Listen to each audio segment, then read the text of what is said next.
Hey guys, this is Tauna, and Wizards of the Coast won't let me sleep. I've had 2 hours sleep, and I've been up since 3:45 a.m. doing videos for you guys because they just keep announcing more and more stuff.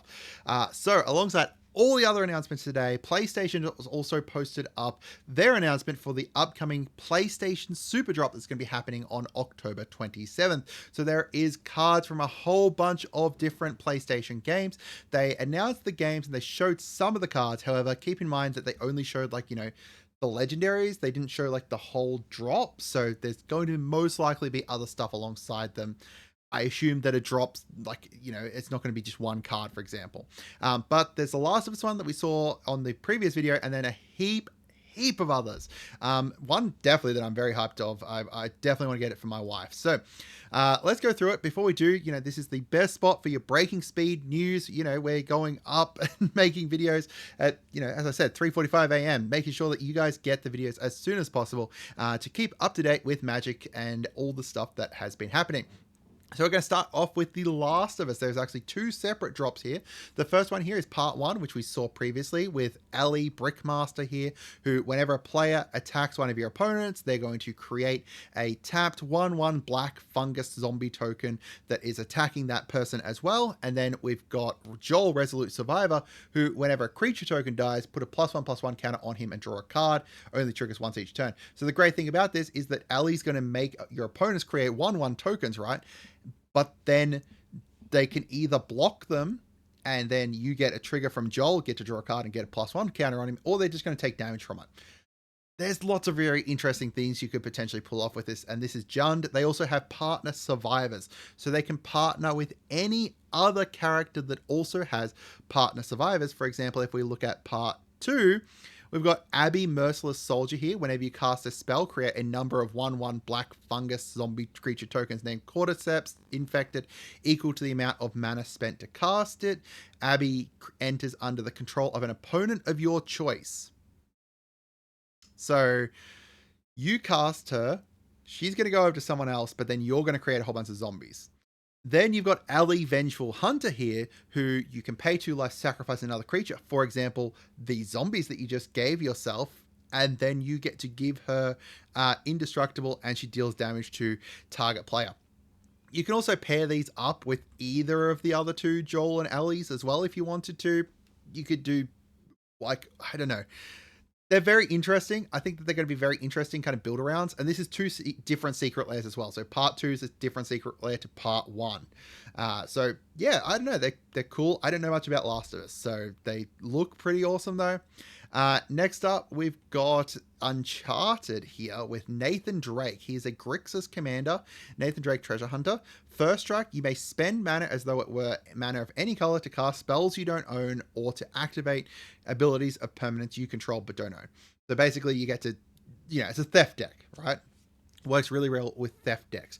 Then, whenever he attacks, you're going to exile the top card of each player's library. That includes your own, but also opponent's ones. You may cast a spell from among those cards, so you get to cast something. They're very cool, very interesting. I assume that this cast here would ignore timing restrictions.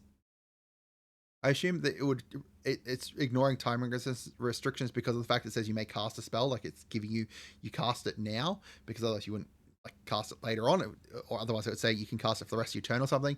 So yeah, interesting commander. I'll be interested to see what other cards kind of pair up with him and stuff like that in the Secret Lair drop. We've got 2 different God of War drops. So we've got Kratos God of War, calling back to the original one. So there's God of War Greek, and then there's God of War Norse that I'll show you in a second. So he makes it so that he's got double strike. He gives all creatures haste, including your opponents. At the beginning of each player's end step, Kratos deals damage to that player equal to the number of creatures that player controls that didn't attack this turn. Oh boy, that's cool. So it's punishing people who don't attack, but then also, you've got a decent blocker with Kratos, and you could do some very cool stuff. I think that, that's a very interesting command. I really, really like that. Very chaotic as well. And then to pair up, the other one here, we've got God of War Norse. So this comes with Kratos and Atreus. So Kratos, Stoic Father. Whenever you attack with one or more gods, and whenever a god dies, you get an experience counter. At the beginning of each of your end step, put a number of +1/+1 counters on target creature equal to the number of experience counters you have. So he's going to slowly get stronger as you kill gods, or either your own gods or when you attack with gods, and then you get to make him huge, right? Or gives, because he can buff himself up or he can buff someone else up. And then you've got Atreus, Impulsive Son, who also works with experience counters. So Atreus has reach, pay 3, tap, draw a card for each experience counter you have, then discard a card, and then he deals 2 damage to each opponent. That's really cool. I really like this. So together they're going to be Jeskai. It's pretty cool. I really like it. That's really cool. All right, next up, we've got Horizon Zero Dawn. So this is the one that I was looking at. It's not actually Horizon Zero Dawn. It's Horizon Forbidden West, but this is the one that I'm looking at. My wife absolutely loves these games, so I might build her Aloy. So we've got Aloy, Survivor of Meridian. So she is Simic. Vigilance, Reach. In you, all things are possible. Whenever you attack with one or more artifact creatures you control, discover X, where X is the greatest power among them. So you get to, as you attack with your artifact creatures, you get to reveal cards, and that's really cool. I really like that idea. So she's working alongside the artifact creatures and everything. You could use her as vehicles if you wanted to, because that's probably what I'll do, because I fucking love vehicles. There's so many cool things here.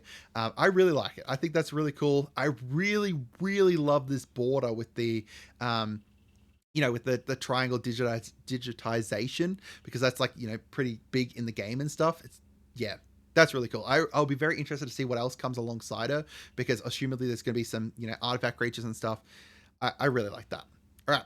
Next up, we've got Ghost of Tsushima. This is the one that I did not expect. So this is Jin Sakai, Ghost of Tsushima. So Esper Commander. Whenever Jin Sakai, I'm probably butchering that pronunciation, and I apologize, deals combat damage to a player, draw a card. Whenever a creature you control attacks a player, if no other creatures are attacking that player, choose one. It gains double strike until end of turn, or it can't be blocked this turn. Oh boy, so my brother has this deck. It's a rogue deck, using the commander from what was it, New Capenna, that makes one creature double strike and one creature unblockable. This is insanely interesting with that commander. Unfortunately, his is built around rogue, so it's not going to work well with that. But still, it's really cool. I really like it, because you can attack with 3 things. You can build tall and go full on just complete Voltron or something like that, and have 3 Voltron things that then go and attack your opponents. It's really cool. I really like it. I really love the art for this one too. All of these are really interesting. I'm not sure as to how they'll be available outside of the Secret Lair, but they will be on the Secret Lair, as I said, by end of October, I think it was October the 27th. There you go. It's PlayStation Super Drop. Let me know what you guys think. Have a great day, and goodbye.